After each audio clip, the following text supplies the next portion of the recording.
All right, today's law that we're going to talk about is AB 2801, and this represents a pretty significant change to the security deposit law in California. It's Civil Code 1950.5 that governs how a landlord is to both use and return the security deposit to a tenant after their tenancy has ended.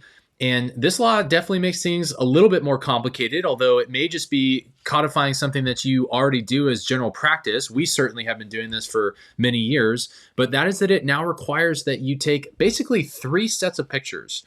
Going forward, you're going to need to take pictures before you move a tenant in. You need to take a move-in inspection photos that show the condition of the home prior to your tenants taking possession. Then after they move out, you're going to take a second set of pictures, and this is meant to document the condition immediately after your tenants have left. And then after you do whatever repairs you're going to do and you deduct from their security deposit in accordance with the civil code and what it tells you you can and can't do and so on, you're going to take a third set of pictures to document how it looks now that you've completed all of those repairs. And those pictures can be provided to the tenant, thankfully, by email, flash drive, some kind of a digital method. You don't have to print these out and then mail them to your tenant or anything like that. You can use the digital means that we have at our disposal, which is great. You'd be surprised. They don't always account for that type of thing, and it creates massive confusion and complications when they don't. So thankfully, you can do that.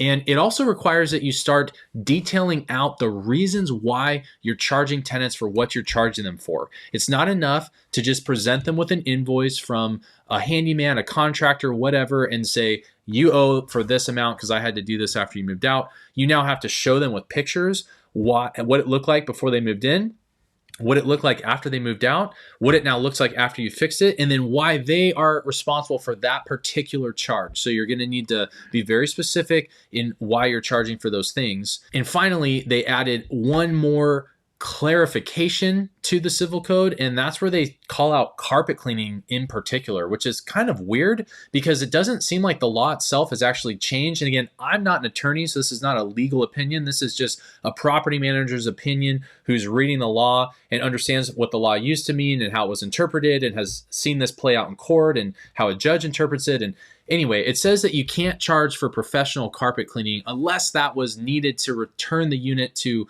its previous state before the tenant moved in. So that's always been the case. With cleaning, with carpet cleaning, you can only charge a tenant for cleaning in order to return the unit to the same level of cleanliness that it was when they rented it.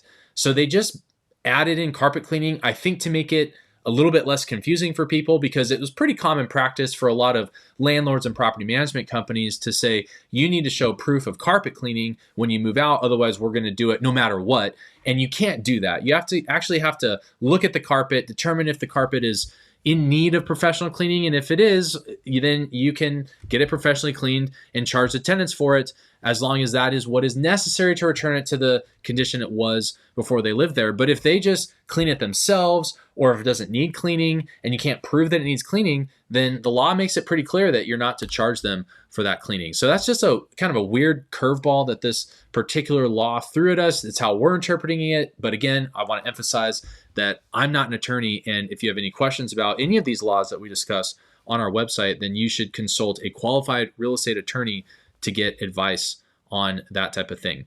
Well, one thing that we like to say around here at Mesa Properties is that it is in fact possible for you to own rental property without it owning you. And that's, of course, if you have us as your property management team. So if you're already a client of ours, don't worry about this stuff. There's nothing that you need to do. You should know what the law is. That's why we're educating you on it, but we're taking care of this stuff for you behind the scenes.